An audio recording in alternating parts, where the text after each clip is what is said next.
Hi అండి. Welcome to my channel సుమతో ముచ్చట. ఈరోజు ఏంటి వెజిటేబుల్స్ అనుకుంటున్నారా? సాంబార్ అయితే చేస్తున్నానండి. సో సాంబార్ ఎప్పటికీ సాంబారే కదా! Every time every once favourite కదా అది.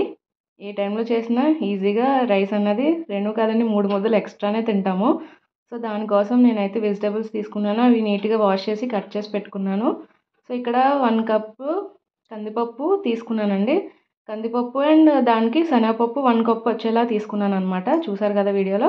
సో అదైతే నీట్‌గా వాష్ చేసుకున్న తర్వాత పసుపు, ఉప్పు అయితే యాడ్ చేసుకున్నానండి.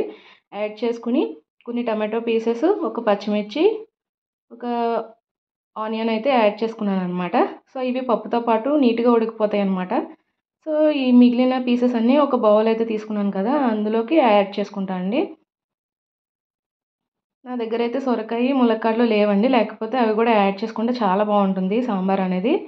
సో ఇప్పుడైతే వాటర్ అయితే యాడ్ చేసుకుని 1 కప్పు పప్పుకి 2.5 కప్స్ వాటర్ అయితే యాడ్ చేసుకుంటున్నాను నేను.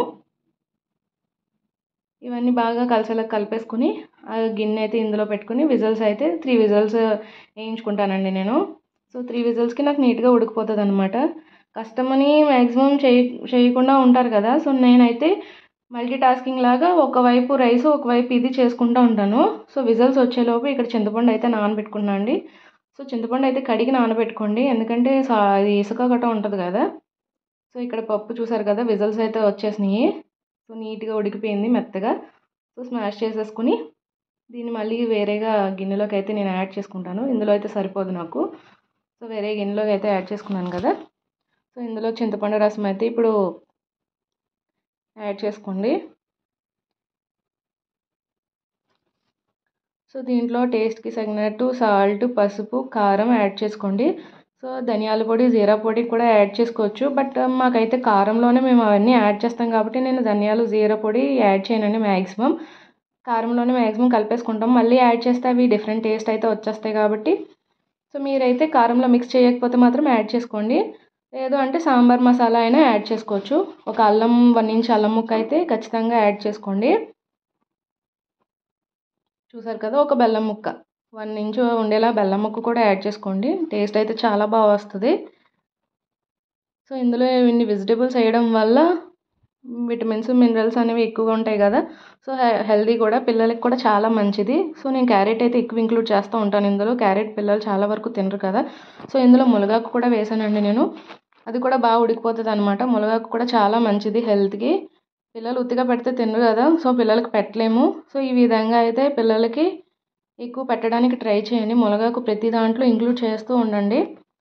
మనకి ఐ సైట్ ఇంప్రూవ్ అవుతూ ఉంటుంది. హెయిర్‌కి మంచిదే, మనకి బోన్స్‌కి మంచిదే. సో ఇక్కడ పోపు అయితే పెడుతున్నాను. జీలకర్ర, ఆవాలు అయితే యాడ్ చేశాను. వెల్లుల్లి, ఎండుమిరపకాయలు అండ్ కరివేపాకు అయితే యాడ్ చేసుకోండి. మీ దగ్గర కొత్తిమీర ఉంటే కొత్తిమీర యాడ్ చేసుకోవచ్చు. ఇంగు తినే వాళ్ళైతే ఇంగు కూడా యాడ్ చేయొచ్చు. మేమైతే ఇంగు తినం కాబట్టి స్కిప్ చేస్తున్నాను. సో నెయ్యి కూడా వేస్తున్నానండి తాలింపు కోసం.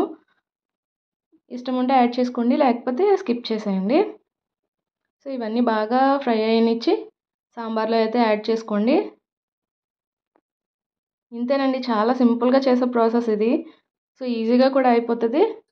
టైంలో తొందరగా మనకి రెడీ అయిపోతుంది అనమాట. దీన్ని అప్పడాలు లేకపోతే వడియాలతో తింటే ఇంకా బాగుంటుంది. ట్రై చేయండి మర్చిపోకుండా. సో నచ్చిందా? నచ్చితే నా ఛానల్ లైక్ చేయండి, షేర్ చేయండి. మరిన్ని వీడియోస్ కోసం సబ్స్క్రైబ్ చేయడం మాత్రం మర్చిపోకండి. Thank you for watching.